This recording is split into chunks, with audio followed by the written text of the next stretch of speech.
Man, real estate is the most important thing in the world. If you don't own land, you don't own nothing.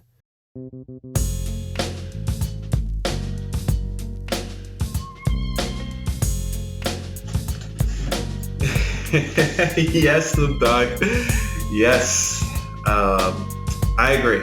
I agree, and I understand. But unfortunately, we don't all make thousands or millions of dollars like you do. And I currently live in California, and it is nearly impossible to buy a house. I shouldn't say impossible because plenty of people do, but it's very challenging to buy, studios for millions of dollars. As you probably all read on the news, millennials have been having a harder time than the older generations with buying houses, and that's just because of record high debt, pretty low wages and record high home prices. But still, in 2020, according to the census, 43% of millennials were homeowners, and a few of them are sharing how they did it. Let's take a look. The first example that they share is a couple that where one of them worked as an apartment complex manager, and as a result got free rent. That sounds really amazing. It sounds like they were able to save a little bit of money for their down payment while they were rent free, and essentially use that money to buy a house. This is great. I think it would be better for a couple, obviously, just because, if you get free housing, typically the income is going to be reduced. So very interesting idea, very appealing idea. And this could be really cool also to learn, what goes into maintaining a house or a property. I'm sure they get to work with different contractors and finding, tenants and stuff like that. This is always going to be useful in the long term. For property ownership. The second one is a typical first-time buyer mortgage programs that make homeownership affordable. This one couple shares about using a USDA loan program. I think USDA stands for United States Department of Agriculture. And they took advantage of an additional first-time home buyer assistance program that essentially allowed them to buy a house with no down payment. I'm not as familiar with the conditions to qualify for both of those programs, but wherever you are, definitely it doesn't hurt to look at the programs out there for first-time home buyers and seeing if there's anything that maybe applies to you. Third example is a person that made money by working as a surrogate. Yes, I don't know too much about being a surrogate, obviously, and I don't know what kind of money it brings, but as a side hustle, it seems to be a good one. This person said they had to do a few surrogate pregnancies, but the person also said that she would advise it more for people that have good pregnancies. Apparently, there's different experiences, from woman to woman. Like I said, I'm not an expert on the topic, but also it's a good way to help people that can't have kids of their own or for different reasons, want to go through a surrogate. So it seems to be one way to make extra money to buy a house. Obviously, not for everyone, and specifically not for me, unfortunately. This next one is interesting, and this one was very popular during the pandemic, I feel. And it's a couple that went full van life and traveling for work and saving up essentially to buy a fixer-upper. This is really cool, not just because of the trend of van life, but I think it made specifically sense for this couple, just because one of them, I think, was a nurse who worked in a hospital and was taking travel assignments across the country. So for her work, she had to travel. Her husband was able to travel with her just because he could work from home. So that was apparently really good for them because they've been able to pay off their student loans, pay off all of their debt, and save up enough to make a down payment on a fixer-upper. I'm sure living in a van prepared them for buying a fixer-upper, and at the same time, that's how you really get along with somebody who's living in a van with them. I've never done it, but I can see, where it could be challenging. Next one, this person bought a rental home when the landlord decided to sell. This one is an interesting example. I don't know that it's really useful for most people, but it is an interesting example.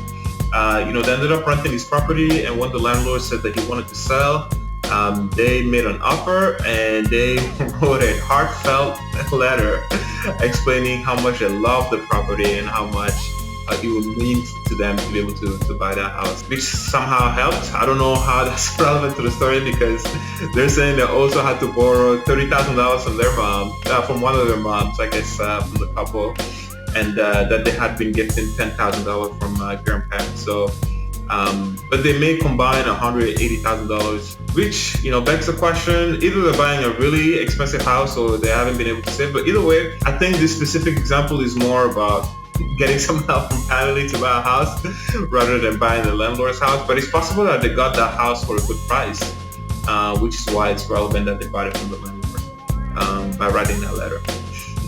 The next one, which is probably my favorite, is a couple that got their down payment together by asking for cash at their wedding instead of wedding gift. Couldn't agree more. I don't know what's the culture here in the US, if it's seen negatively to ask for cash, or if it's seen as a positive thing, or if it's seen as not a problem at all. But there's no better gift to a new couple than helping them with home ownership. That is the best gift that will last the longest, better than any microwave, better than any trip, better than anything. That financial stability, not stability, but that stability of home ownership. Kudos to them, good job, and I hope they have a good time. The next one is pretty intense. And this person had to waive contingencies to buy during the pandemic house and boat. For those that are not familiar, contingencies are essentially conditions. When you're making an offer, that's typically before you go through the home inspection and you do some of the due diligences to find out, the value of the house. There's an appraisal that typically most banks will require before you can buy a house. And contingencies essentially guarantee when you make an offer to somebody that's selling and you waive your contingencies, essentially guaranteeing that no matter what you find on that house, you're gonna buy the house.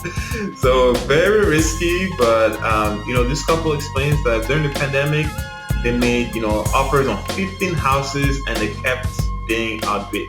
Essentially, other people were going above asking price, probably sometimes all cash, right? We've heard all of those stories, and they were forced to take the risk of waiving contingencies while trying to buy the house. So pretty tricky, and they only saved enough money, able to put down 3% and got the house at a low interest rate. But 3% is pretty low. But I understand, times are tough. Like I said, it's not easy to buy a house nowadays, and you gotta do what you gotta do. So I hope things work out for them, because 3% is pretty risky. And buying houses, while waiving contingencies is also pretty risky. But they're able to buy the house. Funny thing here, the person stayed anonymous as they shared their story. I understand they don't want to be judged, I understand how tough it is nowadays. So you gotta do what you gotta do, like I said. So best of luck to that couple. Number 8. This is my second favorite, if not my actual favorite recommendation, or I wish I had that option. And essentially, this person, after graduating and starting to work, lived with their parents for a year after college to save up for a down payment. And they shared a story. They went to nursing school, went to community college that, their job paid, which is amazing, right? They'll look for companies out there that provide, education assistance. They've been saying they're still driving the same car they had during nursing school, and doing, and you can tell that this person is really making all the decisions. It's typically seen non-favorably to stay with your parents in the US after a certain age. But in this case, it's different. Somebody that's clearly working hard, they have a plan. They're not just being, mooching off of their parents or whatever. So, very, very well done. The next one is somebody that moved to Europe to buy a house. Not an option for everyone, but an option. I guess that's an option. Move out of the country and look for affordable housing if your job allows it. And last but not least, this person was able to save money during the pandemic, just because during the lockdown people were not spending as much.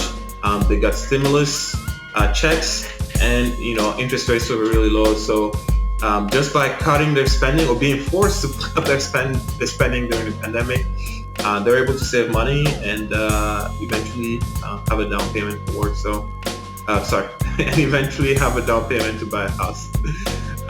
So this is the first 10. This is a really interesting article. I really encourage people to take a look at it. Obviously, not all of those ideas apply to everyone, but some of them may. You never know. I like the wedding gift idea. I like the idea of looking at programs in your area that apply to you. I like the idea, if possible, for working for a property management company. So a lot of really good ideas. The surrogate idea is very original for those that can. But put in the comments, did you have any of those ideas that you felt was interesting, that you think may be applicable to you? Or did you have one that you think is crazy and hilarious? If you got any other stories that you heard, please comment down below. And thank you for tuning in, and I'll see you on the next one. Thank you. But when I went to No Limit and seen how Master P and them niggas did it, them niggas was like, shit, that shit paid for. Them niggas buying houses, like buying them. Like Death Row, we was like leasing. You get me? Leasing. So you paying somebody else's rent. No Limit was what house you want, what car you want, in your name. Yeah, in your name.